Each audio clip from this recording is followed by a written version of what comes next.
Athens, the world's first democracy, the most glorious city in the ancient world.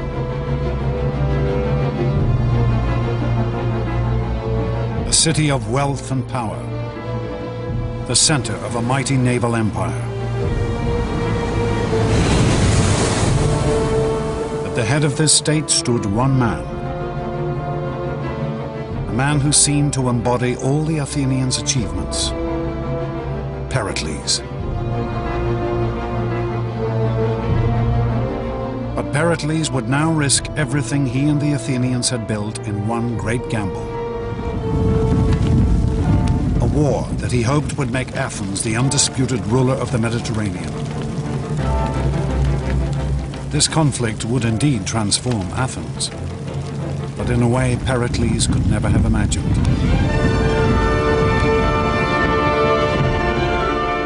It would make this man, a common Athenian named Socrates, into the ruler of an extraordinary new empire.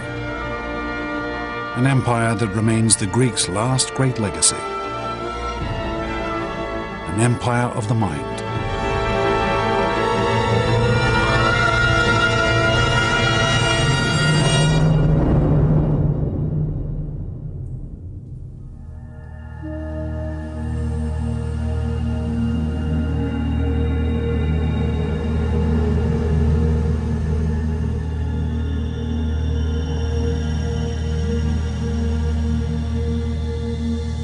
Prison cell in the city of Athens.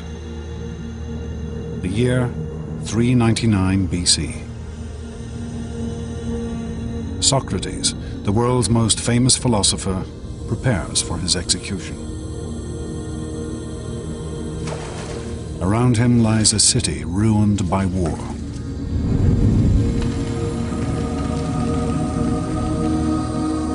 A nation stripped of glory and empire. People who have lost everything.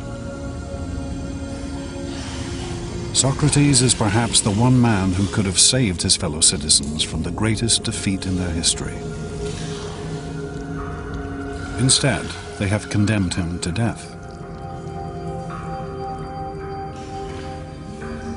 How could the Athenians come to execute one of their most brilliant minds? How could they lose everything that had once made them great? It is a tale that begins 3 decades before.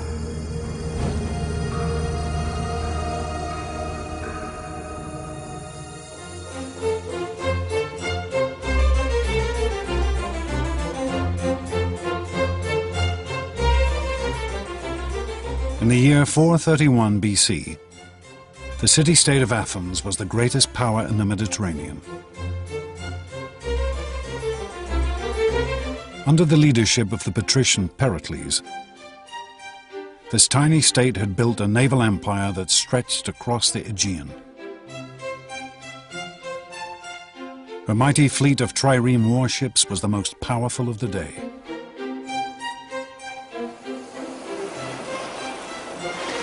Athens lay at the center of a great trading network that dealt in goods from as far afield as Britain in the west and India in the east, bringing untold wealth into the city.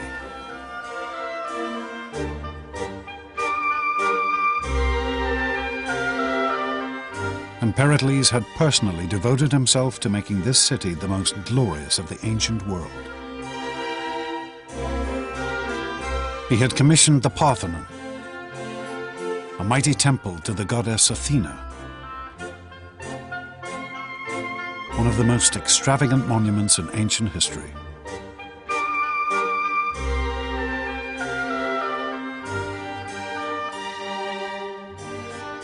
But for all his power and sway, Pericles did not rule this city. For Athens was a democracy.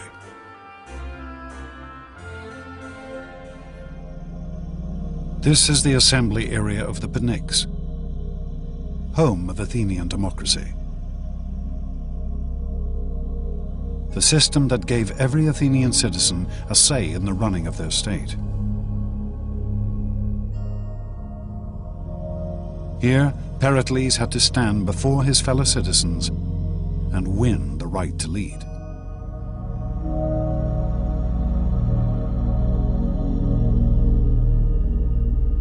One day in the year 431 BC, Pericles took the podium and presented the Athenians with a bold new plan.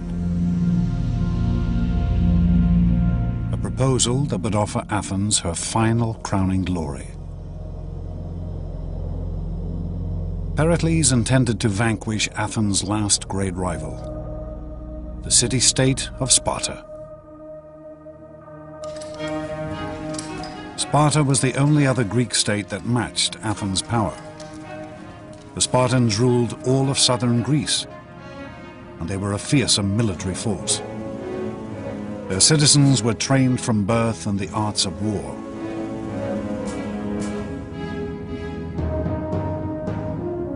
Tension had been building between Athens and Sparta for decades.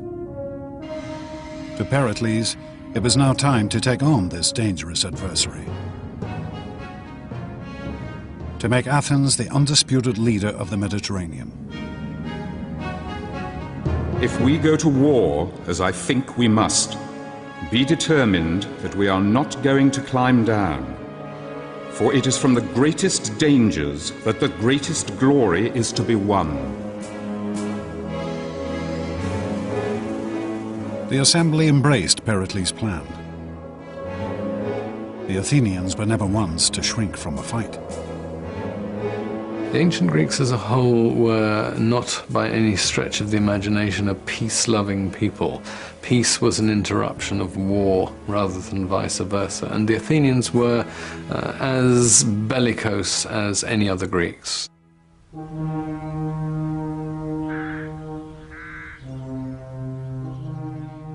But Pericles knew that any war with Sparta would not be easy to win. For the Spartan infantry were far superior to Athens' forces. Athens' strength lay in her navy.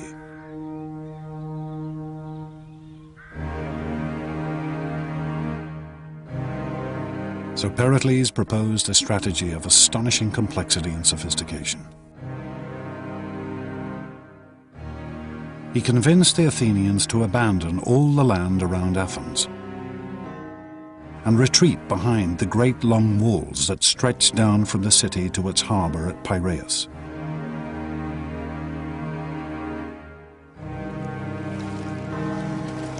Pericles would supply the city by sea.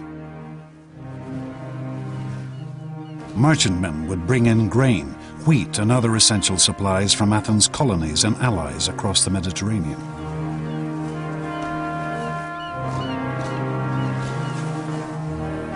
Protected by the mighty Athenian fleet. And Pericles would use this great navy to attack the Spartans from the coast.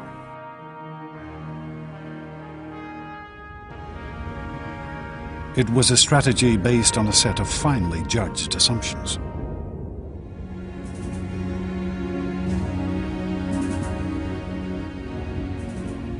Pericles' expectation was that after a year or two, but no more than 3, the Spartans would realize that they could not win the war because the Athenians would never give them the infantry battle they needed in order to win, and they had no other device available. Athens' fleet had always been key to the city's success. It had won the city great military victories, and it had built her an empire.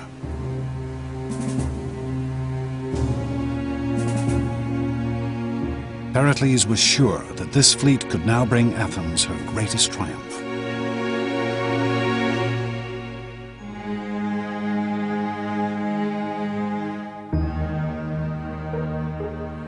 The Athenians crowded behind the city walls.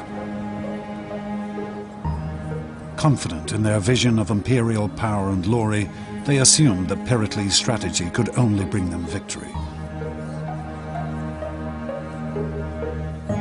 But among this teeming multitude could be found one man who refused to assume anything.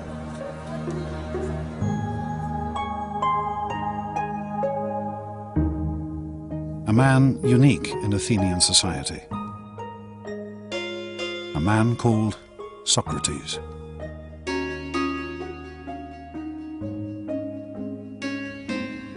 If you were an ancient Athenian citizen, the first thing you'd see is a man who was unbelievably ugly. His head was too big, his eyes were too large, his nose was all the wrong shape. Socrates' appearance breaks every rule of classical Greek aesthetics, of the idea of proportion and measure. Socrates walked the streets of Athens barefoot, clad only in a dirty robe. He cared nothing for appearance or any of the other conventions of his day.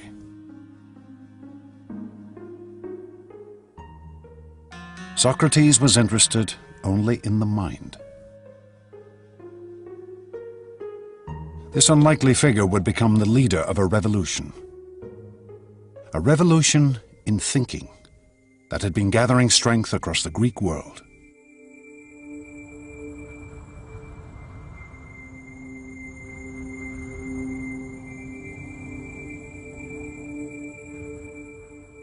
For thousands of years, mankind had assumed that the world around them, the sun, the stars, and the moon, were gods and spirits. Believing they were recording messages from their gods, ancient civilizations such as the Babylonians had gathered great catalogues of astronomical data.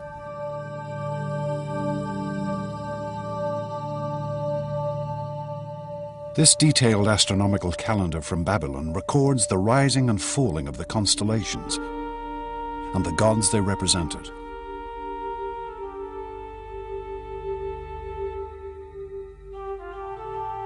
This knowledge and study of the heavens had been slowly spreading across the ancient world until it reached Greek colonies on the coast of what is modern-day Turkey. There, a shattering change occurred. For the Greeks took this astronomical knowledge and transformed it. They took the gods out of the heavens and replaced them with reason. Gradually, the Greeks begin to say, these are not persons, these are things. There's an orderly world which the human mind can actually capture. It is subject to our understanding. These Greeks began to calculate and predict the movement of the moon and stars through mathematics and logic, rather than using gods and spirits to explain everything. It was the birth of science. The first great Greek scientist, a man named Thales, wrote the earliest book on navigation and how to sail using the stars as a guide. And on a journey to Egypt, Thales was the first man to measure the height of the Great Pyramid. Brilliant idea. He stood next to the pyramid until high noon, when his shadow was exactly the same length as his height. And at that point he measured the shadow of the pyramid and accordingly knew the the height of the pyramid, which is actually an application of a rather sophisticated geometrical theorem. These Greek scientists would go on to measure the circumference of the world when most people still thought it was flat. To devise steam engines, water pumps, and suspension bridges.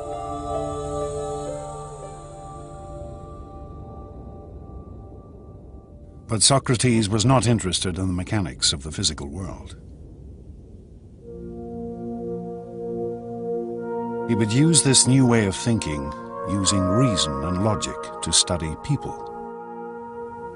The great change comes with Socrates, who turns his back, so to speak, to the world of nature. What he cares about is the individual. You become an object of study and care. Socrates spent his days in conversation, walking the streets of Athens, talking and debating with anyone he met. With over 150,000 people now packed behind Athens' walls, he was in his element. One of the amazing things about Socrates is that he is the first fanatical urban individual. He loves the city. He makes life in the city one of his major concerns. Socrates' life was spent questioning the assumptions his fellow Athenians held about their lives. What they felt was right and wrong, what was good and bad. And he was happy to turn convention upside down.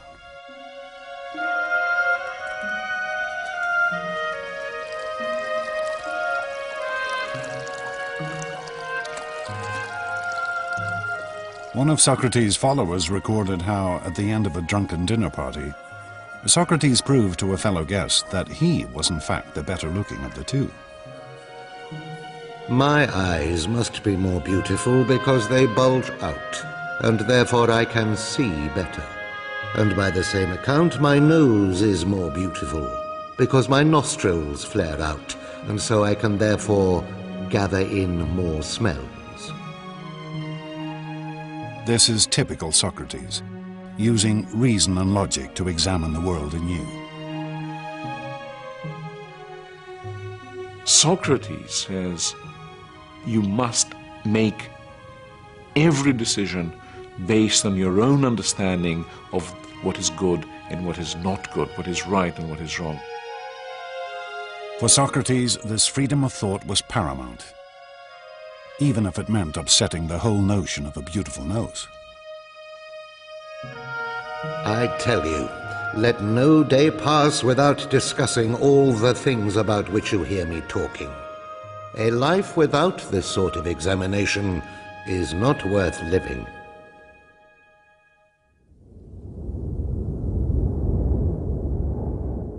But as Socrates spent his days in debate, his city was fighting a war.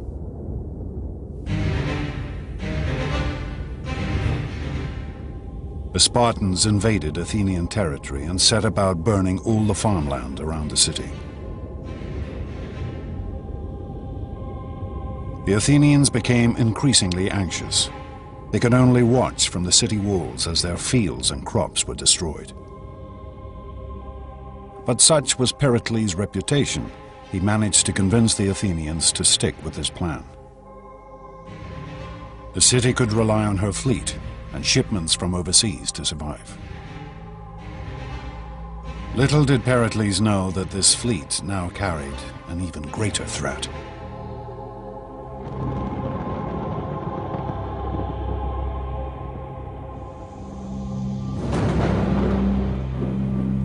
One year into the war, the grain boats that fed the city brought with them an additional cargo: plague.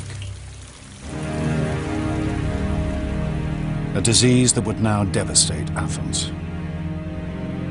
Pericles' plan couldn't anticipate difficulties that we now would suggest were rather likely in those circumstances of crowding. And the results were horrendous. With the population crammed behind the city walls, the affliction spread like wildfire. The symptoms were horrific. The Athenian historian Thucydides, who lived through these years, recorded its effects. The body was suddenly seized, first with violent heats around the head and redness and inflammation of the eyes, and then the disease descended into the bowels, producing violent ulceration and uncontrollable diarrhea. The sufferings of individuals seemed almost beyond the capacity of human nature. The city must have looked terrible, smelled terrible, been awful to be in, and terror must have reigned everywhere. Sufferers, racked with fever and overcome with unquenchable thirst, would crawl into the city cisterns and water mains to die.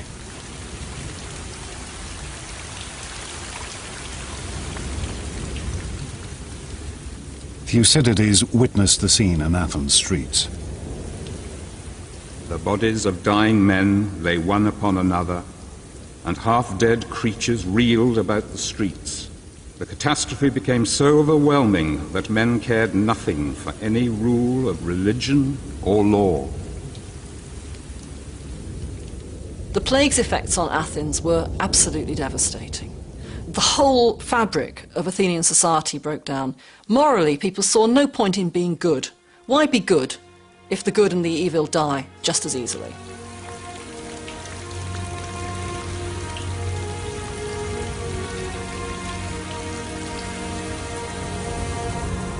The plague would kill over a third of Athens' population. And then it struck the city's figurehead, Pericles.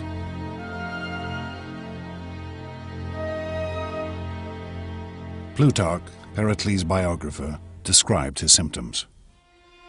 The plague seized Pericles, not with sharp and violent fits, but with a dull and lingering distemper, wasting the strength of his body and undermining his noble soul.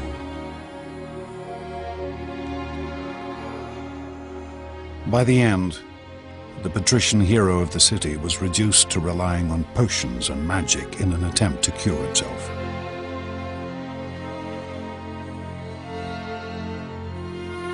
He showed one of his friends a charm that a woman had hung around his neck, as if to say that he was very sick indeed when he would admit of such foolery as this.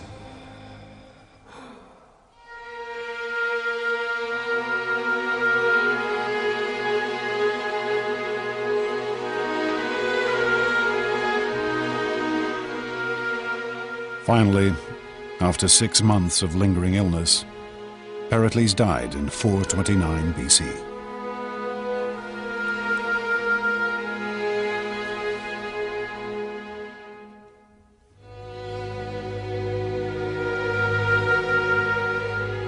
Pericles had planned to make Athens into the Mediterranean's greatest power. But his carefully calculated strategy had brought only disease and death. Like most brilliant men, like most people who have had great success all their lives, Pericles simply underestimated the degree to which some things are out of the control of the very best intelligence and the very best knowledge that there are.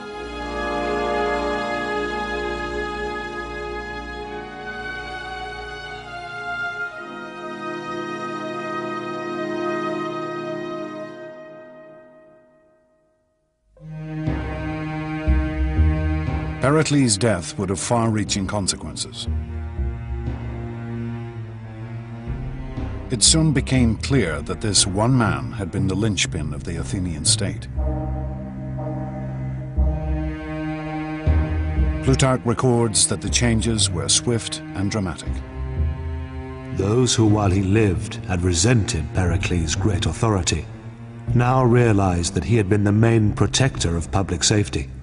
So great a corruption and such a flood of mischief and vice followed.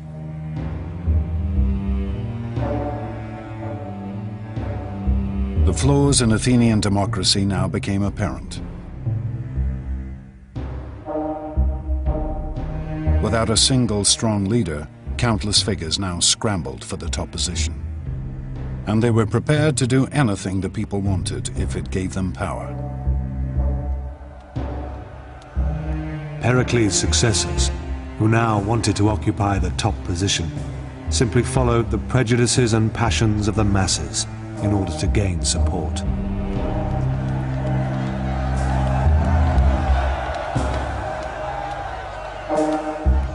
Athenian democracy now revealed a new and terrifying potential.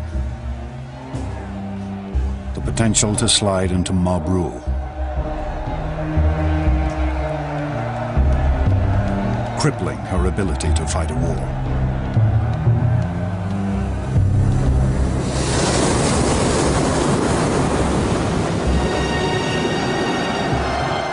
As the conflict raged on, an Athenian naval force won a skirmish with the Spartans in rough and storm-tossed seas.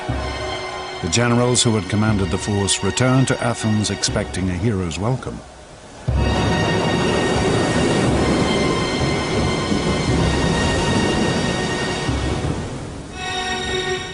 Instead, they were thrown into prison.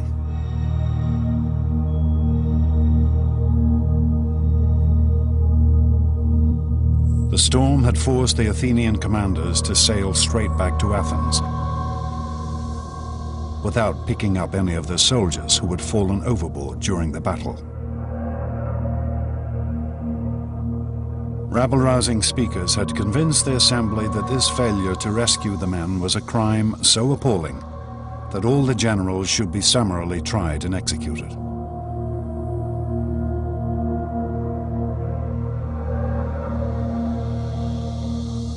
We know of only one man who stood up and attempted to calm the fevered assembly: Socrates.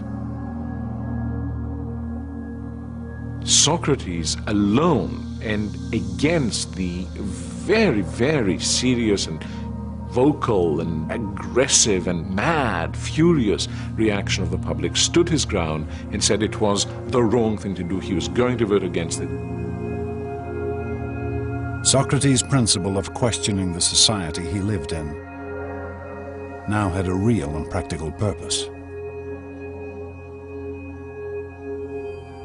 He refused to bow to any pressure and thought for himself and do the thing that his conscience and his reasoning told him was the right thing to do.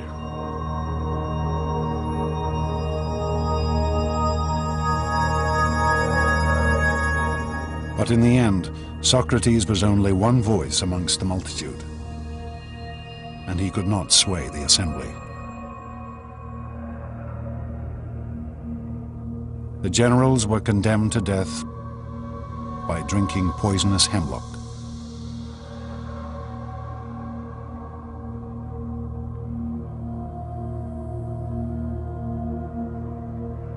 It would be a terrible loss to Athens' war effort.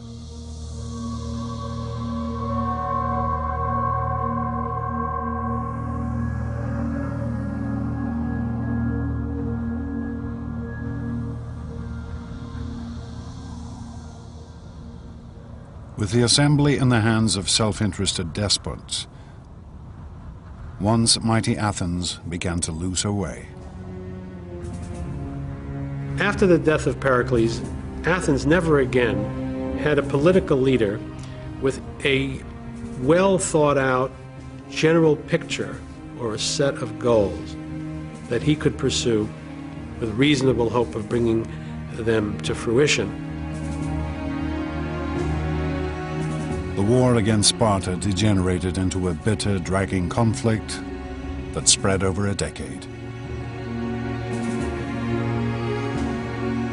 The Spartans ravaged the land around Athens, and the Athenian fleet kept the city supplied.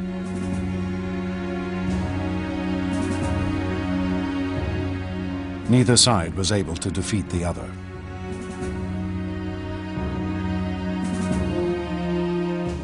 Deprived of victory, the Athenians grew increasingly frustrated. Were they not the greatest state in all of Greece? Surely the time must come for Athens to prove her power once and for all.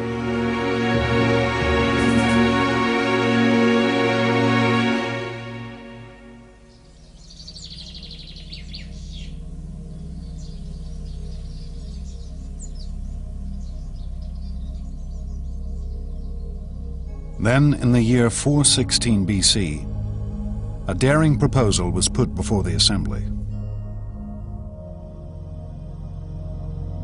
A proposal which, even if it did not defeat the Spartans, would at least satisfy Athens' hunger for glory. A small Greek colony on the island of Sicily had asked for protection. Protection from a neighbor allied with Sparta. Why should the Athenians not come to their aid, humiliate their Spartan adversary, and perhaps conquer all of Sicily at the same time? As one Athenian addressed the assembly, "This is the way we won our empire, and this is the way all empires have been won. Let us set out on this expedition, for it will destroy the arrogance of the Spartans, and at the same time we shall become rulers of all Greece."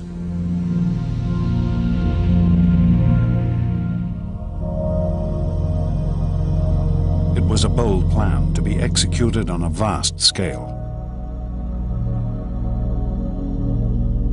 requiring a great fleet of warships and a landing force of over 10,000 men. The Athenians threw themselves into the project with fervor. Armorers beat out new weapons. Soldiers tested out their equipment. Stores were loaded onto a fleet of Athenian triremes. And the shipwrights prepared their vessels for the sea.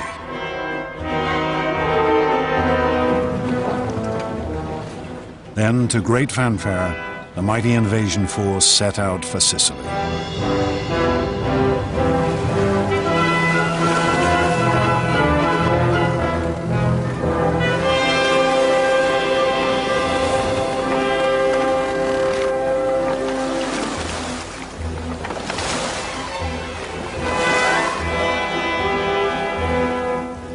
Six months later, word came back. The campaign was not going as quickly as hoped. They needed reinforcements.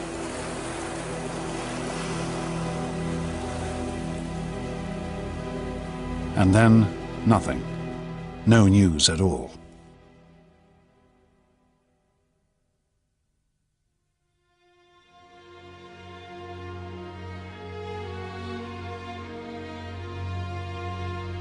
Then, in the autumn of 413 BC, a sailor arrived in the city.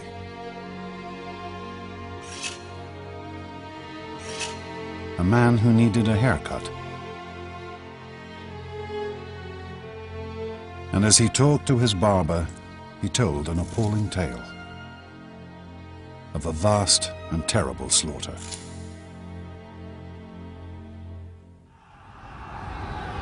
It was the story of an invading army that had been pinned down where it landed, of how its leaders had argued with each other about strategy, of how their food and water had run out, of how they'd attempted to ford a great river in a desperate attempt to escape.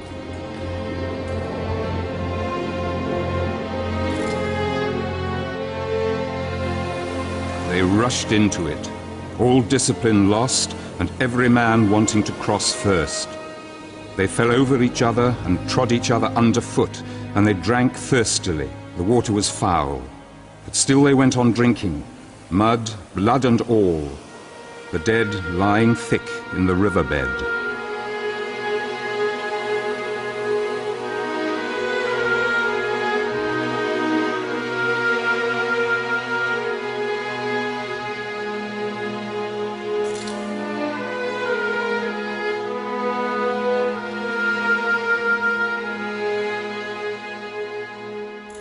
This was how the Athenians discovered that they had been the victims of one of the greatest defeats in ancient history. Over 50,000 men had been killed or taken prisoner. 2 entire fleets of Athens' prized triremes had been destroyed. The Sicilian campaign is a mess for a variety of reasons. First of all, it's a long way away. It's over 600 or 700 miles. Once they arrive, they squabble and fight about what to do. But perhaps the biggest problem is there's not a tactical reason to do it. There's not a strategic reason to do it. The motivation is highly self-interested. The Athenians, entranced by a vision of imperial glory, had in fact engaged in a pointless and vain campaign. They believed wrongly they could go quickly in, raise the countryside, and win a quick victory and a rich tributary subject state. Thucydides recorded the scale of the devastation. This was the most notorious action that we know of in Greek history, for they were absolutely, calamitously defeated. The losses were total. Army, navy, everything was destroyed.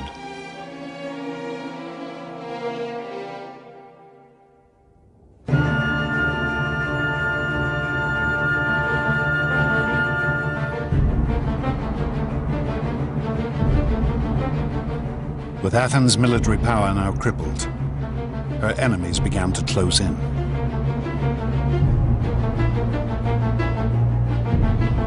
The Persians, whom the Athenians had humiliated 50 years before, now saw the ideal opportunity for revenge.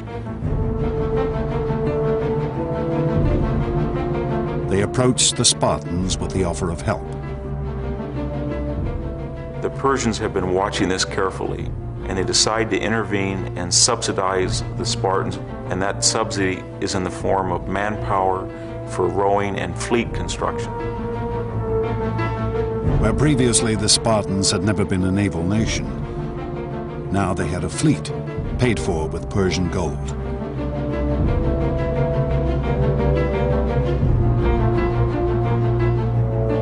With Athens' navy decimated by the defeat in Sicily, the Spartans could now blockade the Athenian harbors. The great grain convoys from Egypt and the colonies could no longer get through. And finally, the Athenians began to starve in the streets.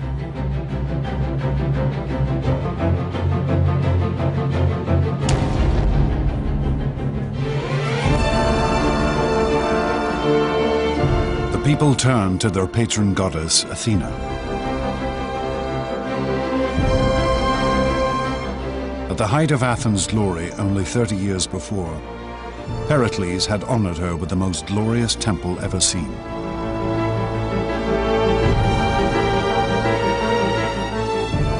But the goddess could offer no help now.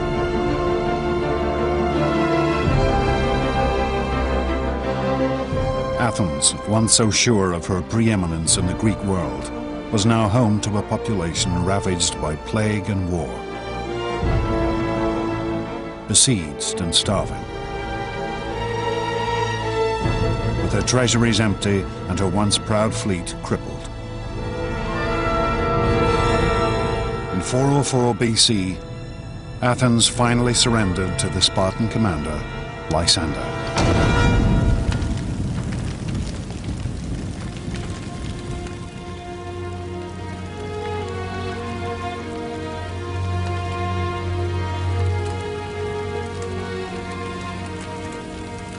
The Spartans' terms were heavy.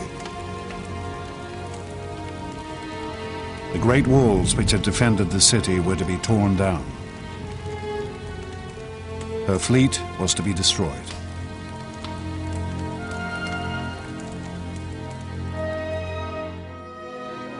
We had this wonderful scene of Lysander sailing into the Piraeus and dismantling the Athenian fleet. That's important because the destruction is symbolically a destruction of the Athenian Empire.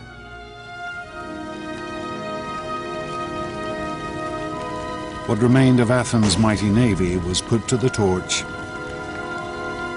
with only 12 ships allowed to remain. No longer would she rule the Mediterranean.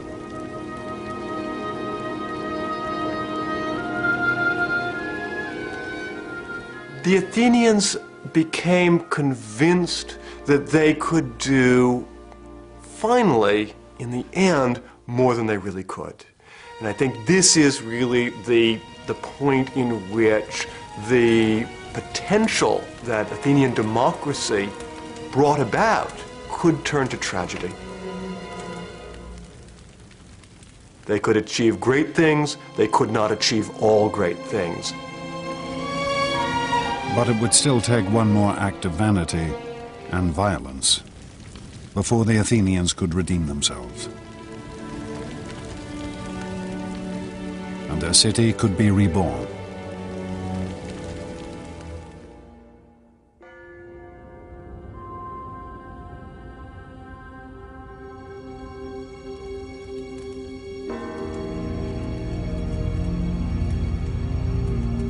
Humiliated, their empire lost, the Athenians looked for someone to take the blame for their defeat. They searched for an enemy within their city walls, someone who had dared to question their dreams of supremacy.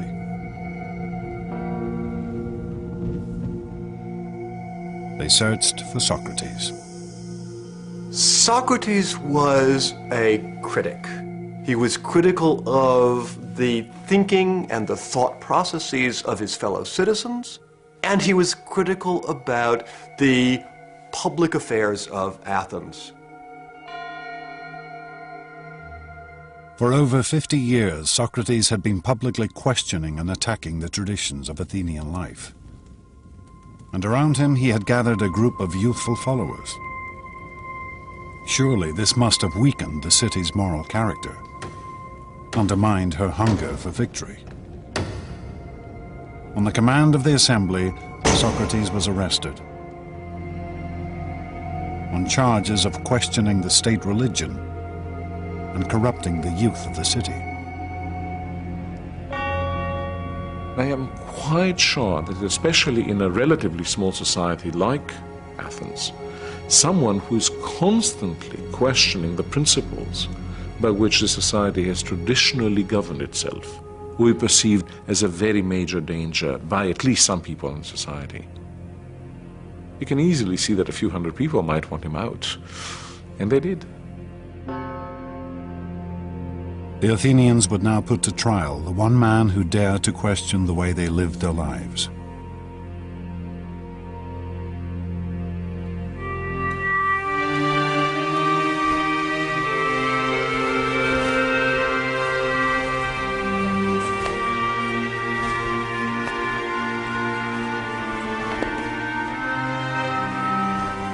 Socrates' trial would be held in Athens' central marketplace,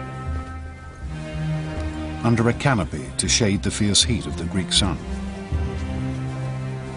He would be tried by a jury of his fellow citizens, chosen at random.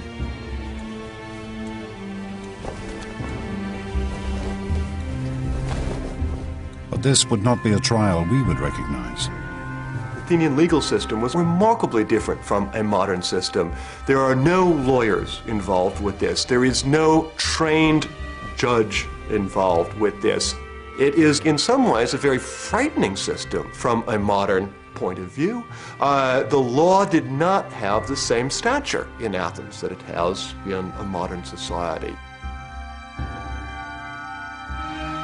Socrates would be judged by the same kind of group he had watched condemn 6 generals to summary execution 7 years before.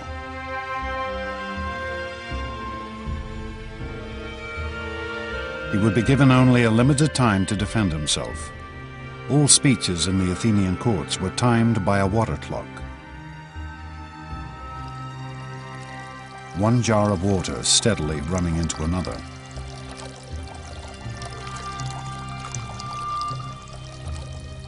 But Socrates shows no fear in the face of his accusers. In fact, he is positively stubborn. He explains that far from corrupting Athens, his life of questioning has done nothing but improve the city. To put it bluntly, I've been assigned to this city, as if to a large horse which is inclined to be lazy and is in need of some great stinging fly. And all day long I'll never cease to settle, here, there, everywhere, rousing and reproving every one of you. It is not an approach designed to win sympathy. Socrates is setting himself and his life against the entire Athenian state. He is doing what he thinks is the right thing to do. He thinks the life he has chosen, this life of thinking for yourself, is the best life. As he says in his speech, the unexamined life is not worth living for a human being.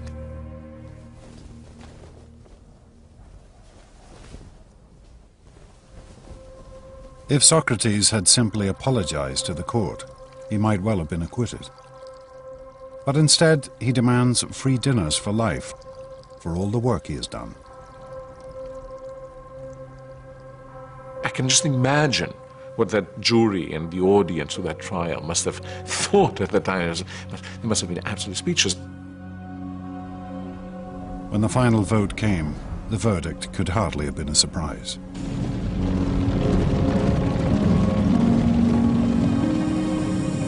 The court found Socrates guilty with the penalty of death.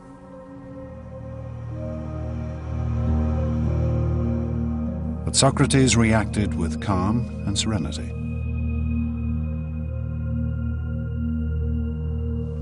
Well now, it is time to be off. I to die and you to live. But which of us has the happier prospect is unknown to anyone but heaven.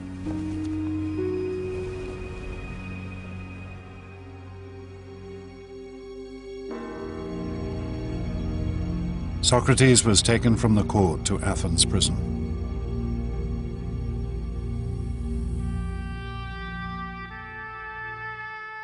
The site of this prison still exists.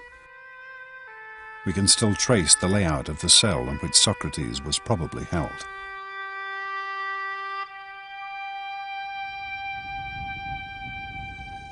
And we still have accounts of Socrates' last days from friends who visited him in his cell. They are among the most famous Greek writings. For with his death, Socrates would transform Athens. He would show his fellow citizens that the principles of reason, of questioning the world, were something worth dying for.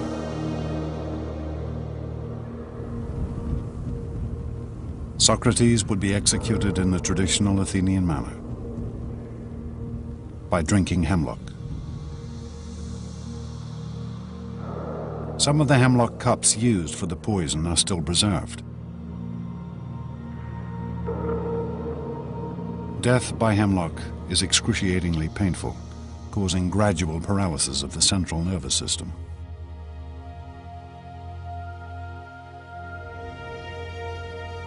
But as the moment of his execution drew near, Socrates turned to his friends, treating the whole affair as if it were nothing at all.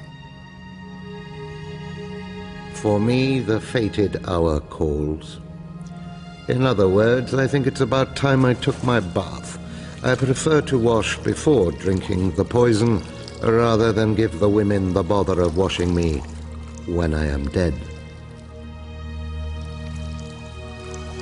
But as the hemlock was poured, his friends broke down.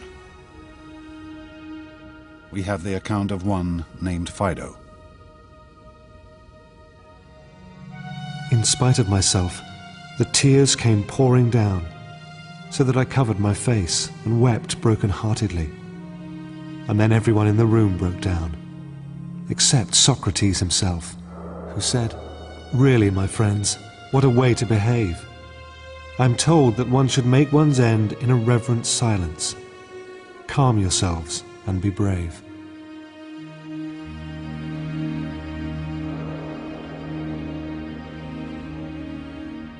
As Socrates lay back on his bed and let the poison take effect, his friends watched in silence.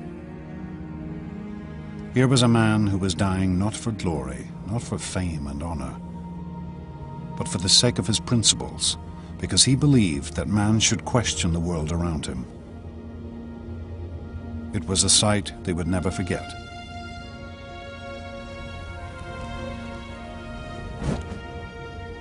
Socrates, in his life and in his death, becomes a completely new Greek hero. From now on, the hero is a person of conviction, a person who will follow nothing but the dictates of his intellectual conscience, and that is a new conception of what a human being is like and what a good human being must be like.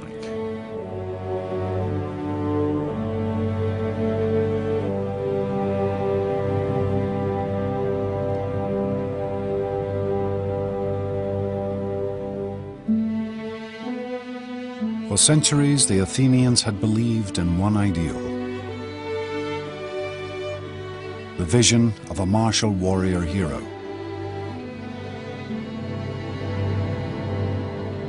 It had driven them to conquer great foes, to build a mighty empire.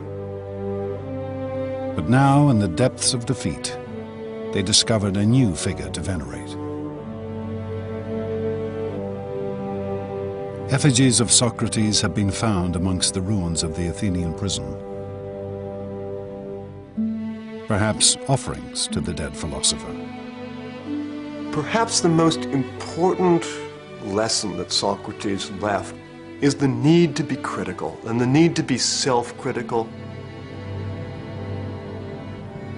The interesting thing that I see in Athens in the years after the execution of Socrates is this same capacity to look at themselves and recognize that they have perhaps gone too far in the past, and indeed to embrace a certain kind of maturity.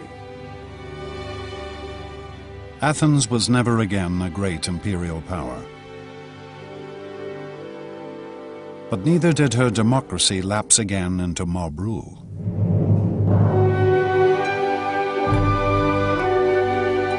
Instead, she became a city of intellectual inquiry.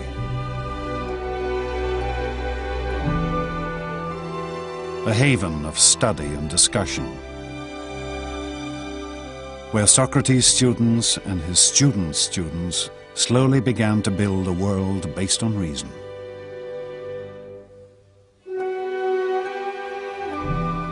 Plato tried to formulate the ideal society. Aristotle studied nature, establishing biology and zoology.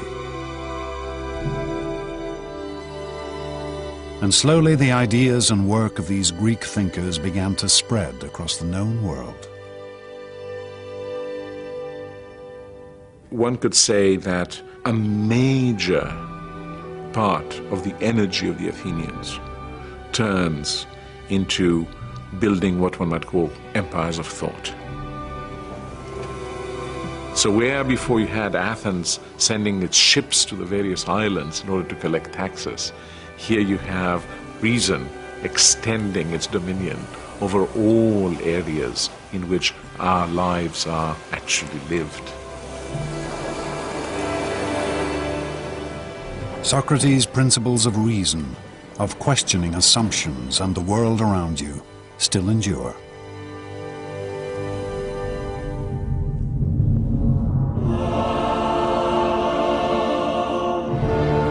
In the space of less than 200 years, the ancient Greeks transformed their world. For amongst these ruins, a few great figures carved a mighty empire.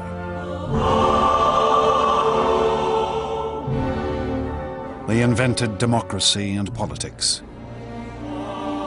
science and philosophy. They gave us literature and drama, art and monuments which still take our breath away. And ultimately, these Greeks taught us how to reason and think.